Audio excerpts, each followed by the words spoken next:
Bonjour à tous. Bonjour Sylvie. Bonjour Julie. Merci de nous retrouver pour ce dernier épisode sur notre trilogie de nos comparaisons, similitudes et différences entre San Diego et San Francisco. Commencé il y a 3 semaines sur notre océan et qui a continué dans nos parcs urbains, Golden Gate Park et Balboa Park. Et aujourd'hui, nous allons parler de nos missions respectives. Et voilà où je me situe, à notre jolie mission San Diego de Alcalá, qui a été créée en 1769 et déplacée 5 ans après sur ce site. Je voulais, avant de vous parler de la mission et de m'en rapprocher, vous montrer ces cloches. Nos fameuses cloches du Camino Real. Tu dois avoir une cloche toi aussi, Sylvie, derrière toi. En face de la mission de San Francisco, il y a également la même cloche, ces cloches qui jalonnent la Californie sur ce chemin que les Espagnols ont appelé Camino Real. Et c'est extraordinaire ces cloches parce que les voyageurs peuvent les voir aujourd'hui même sur les autoroutes, Oui, notamment sur la Highway 1 et sur la Highway 101, l'autoroute numéro 1 et l'autoroute 101. On voit parfois sur le bord des routes ces cloches donc, qui jalonnent toute la Californie de mission en mission. voilà. Et notre route 101 est historique et vraiment très très jolie à faire entre nos deux villes, San Francisco et San Diego. Donc l'histoire est que elle guide le chemin entre chacune des missions, avec un seul jour de route entre chaque mission, soit à pied, soit à dos d'âne. La réalité est un petit peu différente, c'est-à-dire que l'on se retrouve avec certaines missions qui sont très proches, comme deux notamment qui sont vers chez toi, Sylvie, au nord, Santa Clara et San José Mission. Et puis,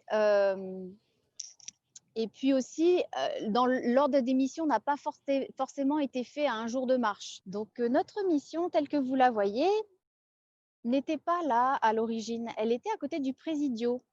Le Presidio, donc Sylvie en parlait lors du premier épisode, c'était l'endroit où en fait les militaires espagnols étaient localisés. Elle fut déplacée 5 ans après, donc en 1774, à cet emplacement. Alors pour les raisons officielles, donc se rapprocher du cours d'eau, effectivement ici, nous avons une rivière, la San Diego Rivière, et donc, il était important pour pouvoir faire pousser toute l'agriculture dont nous parlerons un petit peu après, de se rapprocher des cours d'eau, mais aussi et surtout, raison officieuse qui sort de plus en plus, c'est que les militaires embêtaient les jeunes amérindiennes. Et donc, pour les protéger, les pères franciscains ont décidé de déplacer la mission pour protéger en fait le peuple amérindien. Donc, regardez cette belle mission. À l'origine, elle était faite en adobé. Donc l'adobé, c'est ce qu'on retrouve dans notre vieille ville. Donc c'est ce mélange de terre cuite, de boue, de paille et d'eau que l'on formait en briques et que l'on laissait sécher au soleil 90 jours.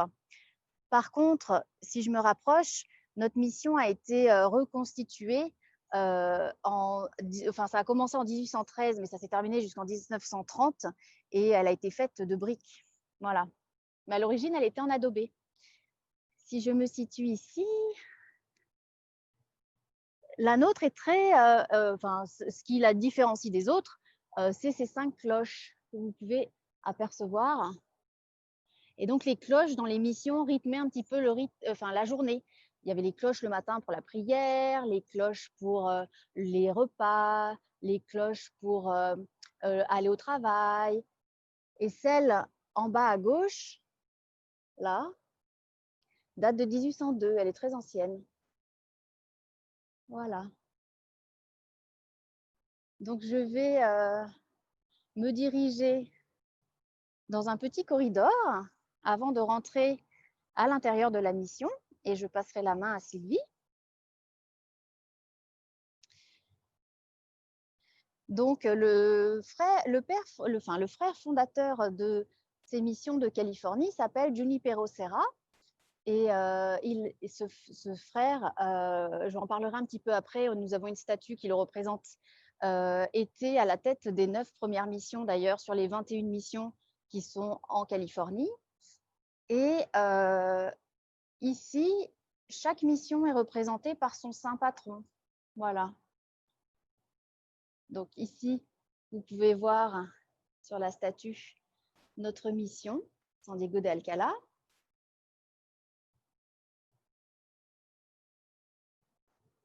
Ici, donc avec une forme un peu plus papale, celle de Carmel by the Sea, parce que c'est une basilique. Et nous avons les 9 missions, voilà. Et tout au bout, est-ce que vous voyez bien sur l'écran? Il y a une croix. Et cette croix, c'est le deuxième père qui s'occupait de la mission, le père Luis Raimé, qui a été en fait qui a été assassiné en 1775 suite à une émeute, puisque vous l'apprendrez après, on va en parler. Les conditions étaient assez compliquées pour les Amérindiens et les conquistadors. Donc, ils se sont rebellés à un moment, voilà. Et donc, il y a un petit coin très apaisant avec des bougainvilliers et une croix à l'endroit où il a été assassiné. Je vais passer maintenant le micro à Sylvie. Je vais couper ma caméra, couper mon micro pour pouvoir rentrer dans la mission. Et je vous retrouve un petit peu après. Merci Sylvie. Voilà. Alors moi, aujourd'hui, je me trouve au cœur de San Francisco. Dans ce grand quartier de Mission District, qui est un quartier à la fois populaire, principalement sud-américain, très familial, et également par certains côtés, ces dernières années, un quartier très bourgeois, bohème et à la mode. Ce quartier doit son nom à ce bâtiment que vous voyez derrière moi, c'est la mission Saint-François d'Assise, qu'on appelle également la mission Dolores. Vous voyez, c'est un bâtiment en adobé, donc en briques séchées au soleil. C'est des toits de tuiles. Et il a été construit, ce bâtiment, en 1791. C'est le plus vieux bâtiment de San Francisco. Et c'est le seul aussi bâtiment qui reste des 21 missions de Californie qui ont été installées par les Espagnols. C'est le seul qui reste original. Il est extraordinaire parce que vous voyez, il a traversé les siècles et les tremblements de terre. À San Francisco, on a eu plusieurs tremblements de terre, notamment celui de 1906 où la ville s'est écroulée. Eh bien, la mission est restée intacte. Certains diront c'est un miracle. À l'intérieur se trouve un petit musée, un magasin, mais c'est principalement une église catholique, toujours en activité. Et il y a un très bel hôtel baroque et également un trésor, c'est le plafond de l'église. Parce que le plafond de l'église, comme toute l'église et tous les bâtiments à l'époque, ont été construits par les Amérindiens. Et le plafond a été décoré par des motifs traditionnels amérindiens. Donc c'est un véritable trésor et un exemple rare de cet art amérindien. Hélas, on ne pourra pas le voir aujourd'hui puisque notre mission est fermée. Mais comme vous l'avez entendu, la mission de San Diego reste ouverte. Et en attendant que Julie passe au guichet de sa mission, je vais tourner ma caméra. Et si vous voulez bien, ensemble, on va remonter un peu le temps dans l'histoire de la Californie du temps des Espagnols, puisque ce sont les Espagnols qui sont les premiers Européens à être venus s'installer ici en Californie. Les Espagnols étaient déjà en Amérique du Sud, en Amérique centrale depuis Christophe Colomb, et très peu de temps après déjà au Mexique. Donc depuis le Mexique, ils s'étaient installés dans la Californie du Sud et ils avaient déjà installé leur capitale à Monterrey quand assez tardivement, en 1769, ils ont trouvé la baie de San Francisco. Alors immédiatement, ils sont arrivés. Ils sont arrivés avec des militaires et des religieux. Les militaires se sont installés à l'entrée de la baie, là où se trouve le Golden Gate Bridge aujourd'hui. Ils ont installé leur présidio. Et les religieux se sont installés ici, parce qu'ici, il y avait une source d'eau, un petit lac, il y avait bien sûr un village d'Amérindiens. C'était la tribu des Olonais. La tribu des Olonais, c'est une grande tribu qui vivait tout autour de la baie et tout le long de la côte jusqu'à Monterey. Et ils vivaient ici tranquillement avant l'arrivée des Espagnols depuis au moins 5000 ans. Donc, on va parler hein, là, beaucoup plus de la tribu des Olonais et des populations locales tout à l'heure. Mais pour finir avec ces missions espagnoles, vous voyez, les missions, ce n'étaient pas simplement des églises. Les missions étaient des grandes propriétés avec des champs et des terrains qui étaient parfois fort éloignés. Et les religieux, lorsqu'ils sont arrivés, ont tout de suite mis au travail les populations locales à trois activités principales, la construction des bâtiments, mais également l'agriculture avec le maïs et le blé, et également aussi l'élevage. La mission de San Francisco avait plusieurs milliers de têtes de bétail. Donc, les missions avaient plusieurs activités. Également, c'était des écoles, des hôpitaux et des relais. Des relais avec des auberges pour les quelques voyageurs qui passaient par là. Voilà. Alors, je crois que Julie, tu dois être arrivée à l'intérieur. Donc voilà, donc là, je suis rentrée à l'intérieur et je me trouve dans une petite cour qui s'appelle un quadrangle. Donc, pour ceux qui étaient là la semaine dernière à Balboa Park, un quadrangle, nous avons des murs tout autour, 4 murs. Donc, ceci a été pensé par le frère Junipero Serra de manière à protéger les habitants à l'intérieur de la mission, sachant que les Indiens qui y travaillaient étaient forcément baptisés. Donc, je vais me diriger, ce sera beaucoup plus visuel mon côté, et puis je vais vous montrer. Voilà. Donc, nous allons commencer par la Casa de los Padres. Donc, vous savez que nous sommes proches du Mexique et que l'influence espagnole est très, très forte ici. Donc, il y a une petite représentation à l'intérieur, je vais me rapprocher, des conditions de vie des pères franciscains. Voilà. Donc, le mobilier est antique, mais pas d'origine à la mission. Mais nous pouvions voir qu'ils étaient très donc pieux tout d'abord avec la croix puisqu'ils priaient beaucoup. Leurs vêtements sont assez simples. Un bureau pour le travail et l'écriture et un lit assez spartiate quand même, sans matelas. Voilà. Au-dessus, ça servait pour le stockage. Et il y a quelques petits tableaux qui représentent la vie à l'époque des missions. Alors, ces tableaux sont faits du point de vue plutôt européen, on va dire, avec la révolte et le décès ici du père Jaime, dont je vous ai parlé, et puis comment dire, la religion catholique importée sur le Nouveau Monde. Voilà.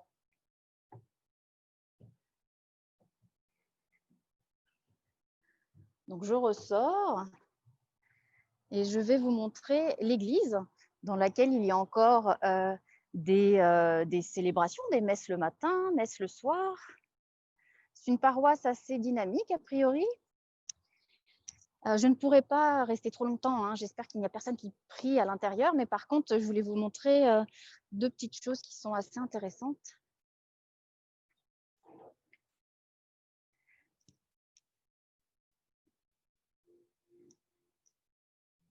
Voilà. Donc, on retrouve bien évidemment un chemin de croix sur les côtés. Voilà. Un haut plafond. Donc, la reconstruction était en 1930, hein, je vous ai dit, la fin.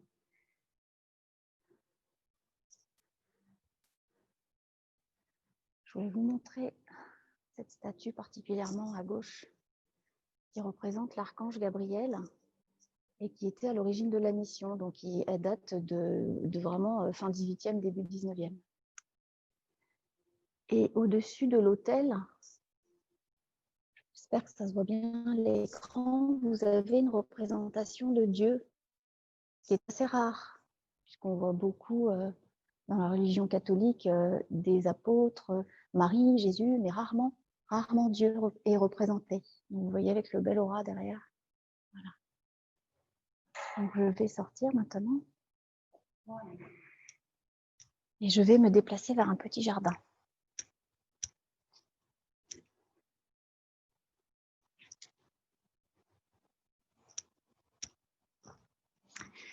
Voilà. Voilà, donc pour vous situer, je me trouve juste derrière mes jolies cloches, dans un petit jardin très calme. Il y a cette croix qui est faite en l'honneur des Indiens qui ont péri dans la mission. Il y a des statues, des jolis rosiers.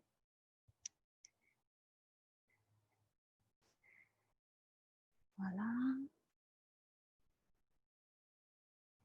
Une végétation très sudiste de Californie. Voilà. Et je voulais un petit peu vous parler du frère Junipero Serra. Donc le frère, quand il est arrivé, frère franciscain, quand il est arrivé à San Diego, il avait 56 ans et il a été béatifié par Jean-Paul II en 1987 et puis canonisé en tant que premier apôtre vraiment aux États-Unis par le pape François. Donc c'était en 2015 à Washington DC. Donc ce fut une très très grosse fête de la part des populations mexicaines, latino, chrétienne, bien évidemment, catholique, car grâce à lui, voilà, la religion s'est propagée dans nos terres. Mais il me semble, chez toi, Sylvie, que ça a été fait un petit peu différemment, non? Bon, c'est un personnage très controversé.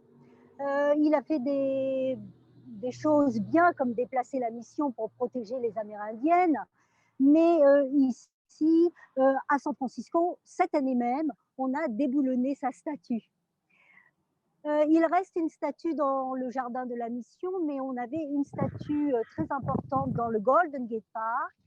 Et lors de manifestations avec le mouvement Black Lives Matter, les manifestants ont déboulonné la statue de Junipero Serra, qui est très controversée puisque le temps des missions n'était pas le temps le plus heureux pour les Indiens. Les Espagnols, malgré eux, ont apporté des maladies que les Indiens ne connaissaient pas, mais aussi, on va en parler, le travail dans les missions était plus proche de l'esclavage que d'autres choses. Donc, la majorité des natifs américains n'apprécient pas ce personnage, mais voilà, il y a quelques natifs américains qui sont chrétiens et qui sont catholiques, donc ils respectent le Junipero Serra, mais c'est encore une fois un personnage très très controversé et de plus en plus. Oui.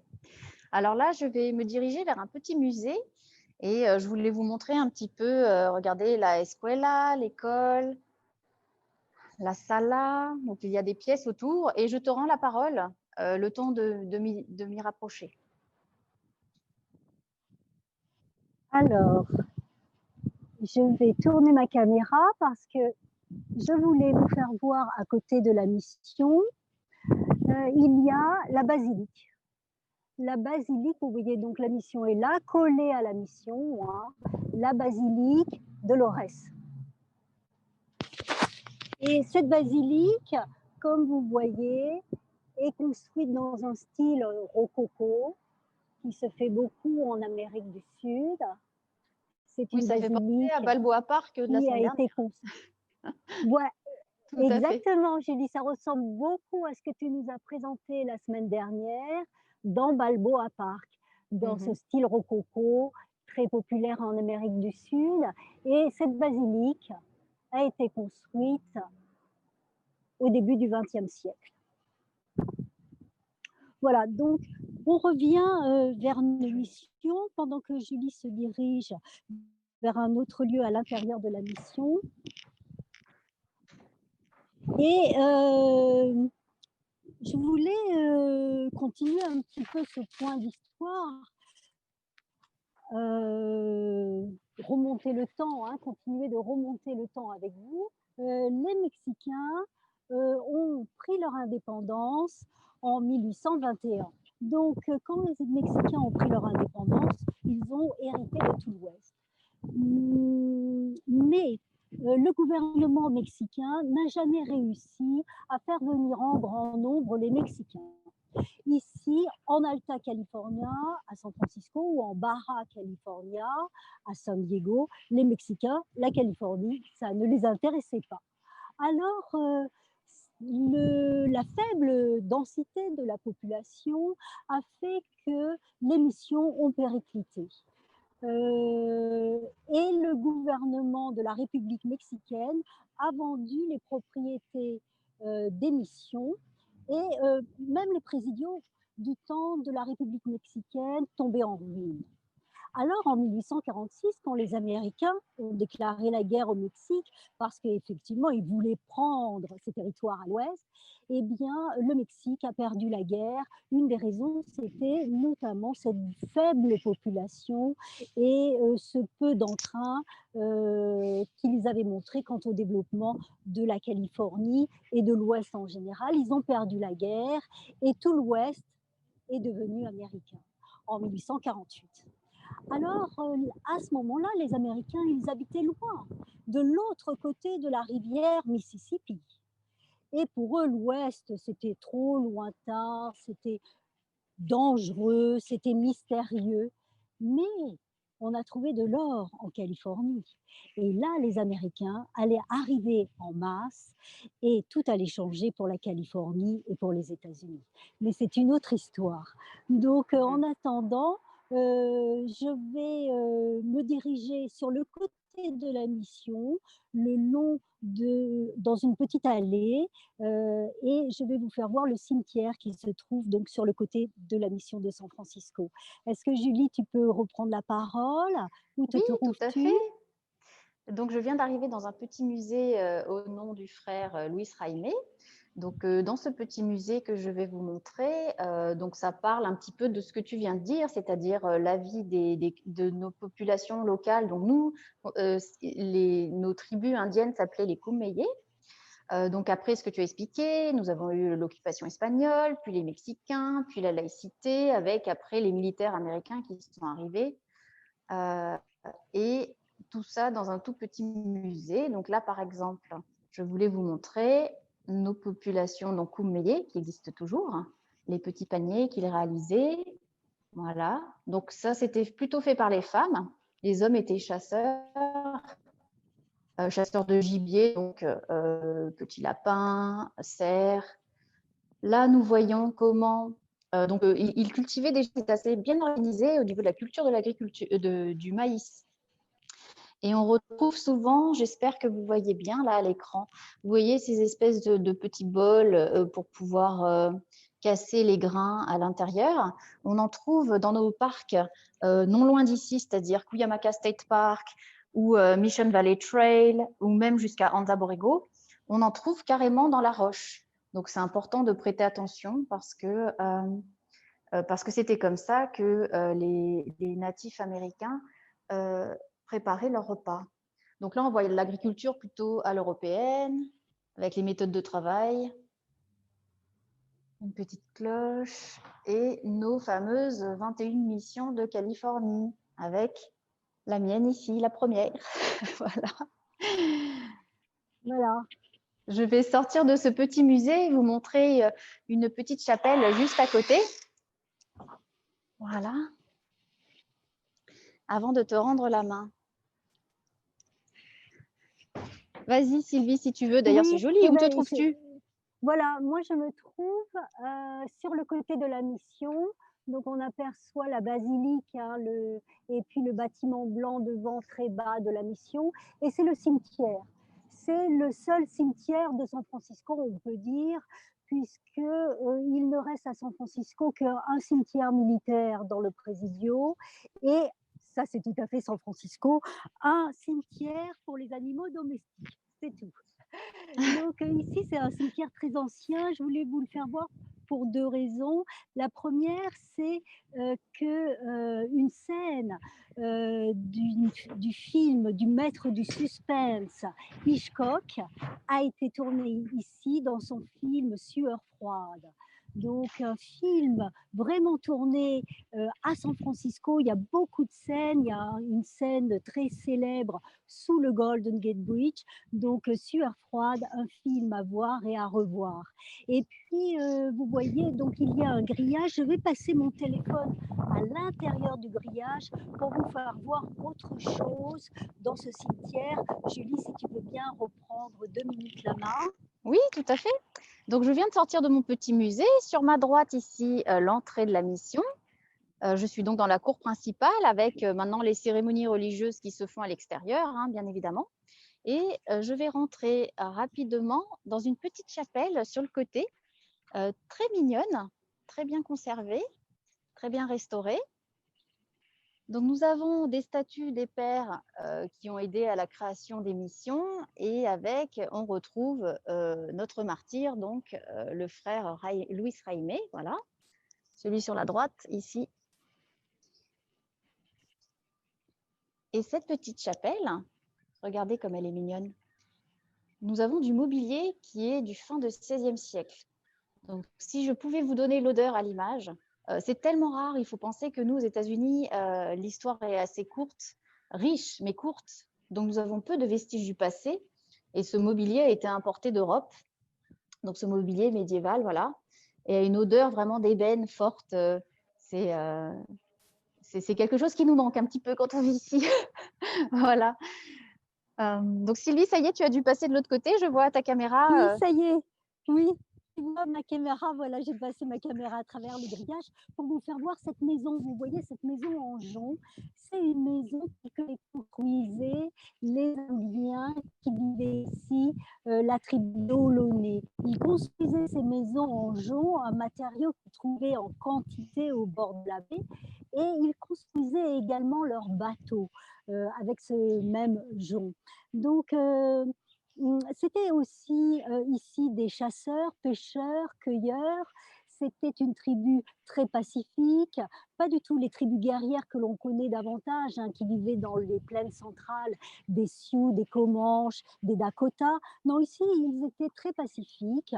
Et ils avaient des grands villages. Ils vivaient dans des villages de 200-300 habitants. Chaque village était très indépendant, avec un chef au sommet. Et ils vivaient tous ensemble dans ces villages. Au printemps, certains d'entre eux partaient à pied ou en bateau. Ils remontaient les rivières jusqu'à la Sierra Nevada, dans les montagnes, pour aller chasser du gros gibier et ramasser des glands, les glands des chênes noirs. Le gland était la base de leur alimentation. Ils ramassaient aussi des baies à l'automne et ils revenaient avant la saison des pluies, avant l'hiver. Donc, c'était des gens qui avaient pas tellement développé le côté matériel, vous voyez, de leur civilisation. Vous m'entendez? Oui, tout à fait, Sylvie. Voilà.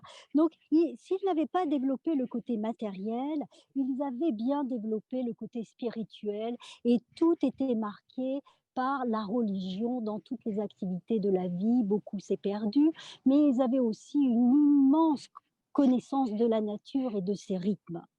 Parce que, vous voyez, on disait que du temps des tribus, c'était ici autour de la baie qu'il y avait le plus d'habitants. Et ces habitants, ils ont tout ponctionné sur la nature pendant des milliers d'années.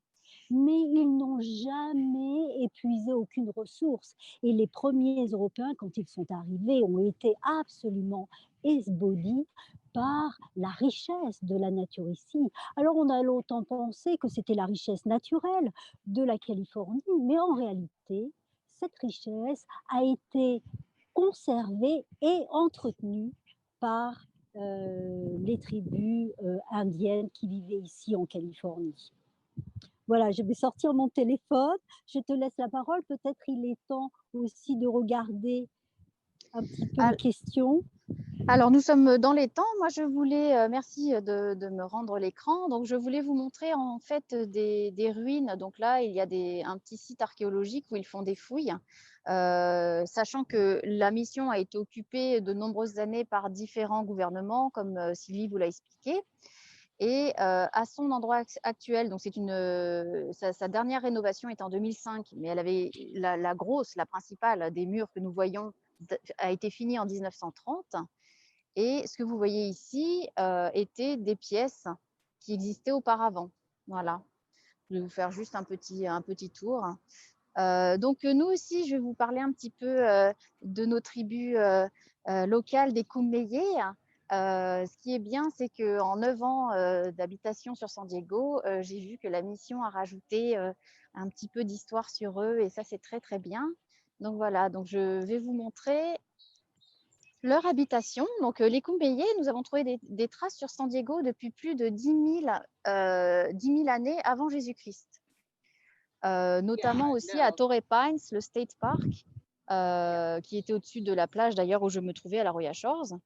Donc je me trouve là devant un iwa. Un iwa, donc c'était une habitation faite de branches qui pouvait contenir des familles avec 2 ou 3 personnes à peu près dans celle-là. Voilà, donc il y avait des petits rebords sur les côtés. Je ne sais pas si c'est perceptible à l'œil, de manière à empêcher les petits rats, les souris de rentrer. Et au-dessus, c'était aéré. Voilà. Donc, nous aussi, comme les tiens, nos Kumeyaay étaient très pacifistes aussi.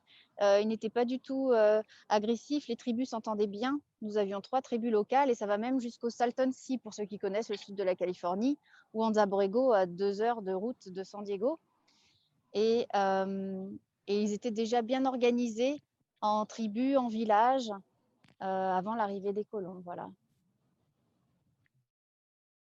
Bon, bah, je crois que niveau temps, on est bien, parce que je ne voudrais pas trop que l'on dépasse, puisque je sais que certains d'entre vous attendent l'heure du Euh, dîner.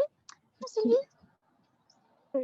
Cette année, la mairie de San Francisco vient de déclarer un grand périmètre autour de la mission, district culturel des Olonais. Donc c'est un grand événement et ce qui prouve que les Olonais aujourd'hui, eh bien, ils ont survécu, ils sont résistants, ils sont toujours là et certains vraiment sont militants dans le sens où ils réapprennent les langues olonais dont beaucoup ont disparu, mais pas toutes. Vous voyez, celui qui s'occupe de la mission et son assistant sont tous les deux olonais et ils sont vraiment dynamiques, hein, ils parlent olonais. À Auckland, la grande ville de l'autre côté de la baie de San Francisco, où il y a une communauté indienne assez importante, moins importante qu'à Los Angeles, hein, parce que la grande ville indienne aux États-Unis, c'est Los Angeles. Mais à Auckland, donc de l'autre côté de la baie, il y a un café olonais où l'on peut déguster des recettes très sophistiquées de canard et d'autres mets délicieux, pardon. Donc voilà, la communauté olonais est vivante et est respectée aujourd'hui aussi à San Francisco. Voilà, Julie. Merci, merci beaucoup pour ces points. Je vais regarder si nous avons des questions. N'hésitez pas à les poser, à les écrire maintenant si vous en avez. Alors, nous avons Delphine qui nous demande s'il y a toujours des offices dans ces missions. Oui, alors à San Francisco, il y a toujours des messes, il y a parfois aussi des chorales et des concerts donc, qui s'y produisent. Voilà, donc ici, pareil, j'y étais notamment la semaine dernière, vendredi, pour repérer les lieux. Et puis surtout, je pensais que la mission serait fermée et en fait, elle était ouverte. Donc, j'étais vraiment contente de pouvoir vous montrer du visuel. Et il y avait des mariachis, des mariachis. Donc c'était très sympathique avec la Musique musique mexicaine, espagnole. Oui, voilà, tout à fait. Bah oui, oui, musique mexicaine, ouais. la présence est très importante ici. Alors là, il y a plein de questions. Donc j'espère que Delphine, que nous avons répondu. Donc voilà, comme je disais aussi, il y a des messes qui ont lieu et des offices juste derrière. Il y a même une école. Voilà, pour notre mission. Voilà. Il faut dire, Julie, si tu me permets, qu'en ce moment, il n'y a pas de messe à l'intérieur, hein, Non, tout pour à des fait. Non, non, raisons non, c'est interdit, de bien crise sûr. sanitaire. Mais Tout sinon, à oui, fait. les missions sont actives et ce sont des lieux où on dit la messe catholique. Voilà. Alors une question pour toi, Sylvie. Je n'ai pas le prénom par contre, mais bonjour. Où les morts sont-ils enterrés s'il n'y a plus de cimetière dans San Francisco? Alors, c'est intéressant parce que vous voyez, il y a une ville qui s'appelle Colma, au sud de San Francisco, dont on dit qu'il y a plus de morts que de vivants. Parce que c'est là où se trouvent tous les cimetières chinois, juifs, musulmans, tous les cimetières se trouvent à Colma. Voilà, la ville de Colma. Alors, bah, merci. Alors nous avons une super question de Jean. Donc, Jean que je ne connaissais pas avant, de se lancer dans ces webinars, online et que je remercie parce que vous avez été présent, comme bien d'autres aussi, lors de ces 3 épisodes. Donc Jean nous pose une question, assez technique. Les 2 missions d'aujourd'hui sont-elles orientées sur un axe est-ouest, conformément au principe liturgique qui veut que l'autel soit situé à l'est et que la messe soit célébrée en direction du soleil levant? Ça serait est-ouest. Ah ben si, ah, Ben si, oui, si, si, si, parce que moi oui, oui. pareil. Alors, alors là, ce sera pour le coup une réponse. Voilà, je préfère faire des recherches, mais effectivement, je ne sais pas Oui, si les gens le apparemment, voient. oui, Puisque là, absolument. je vais ressortir par notre petit gift shop, donc notre magasin de souvenirs, hein, comme on trouve souvent dans nos musées. Et je vais poser la question. Donc, comme on dit ici, stay tuned. Voilà. Merci à tous. Je crois qu'il n'y a plus Merci, d'autres questions, il y a des remerciements et merci beaucoup d'avoir participé avec nous à ces événements live. Merci Sylvie. merci Julie et merci à tous. C'était vraiment un plaisir de faire ces visites virtuelles avec vous et À bientôt en vrai, on va se voilà, dire. Voilà. oui. Au revoir. Soyez prudents tous et à bientôt. Au revoir.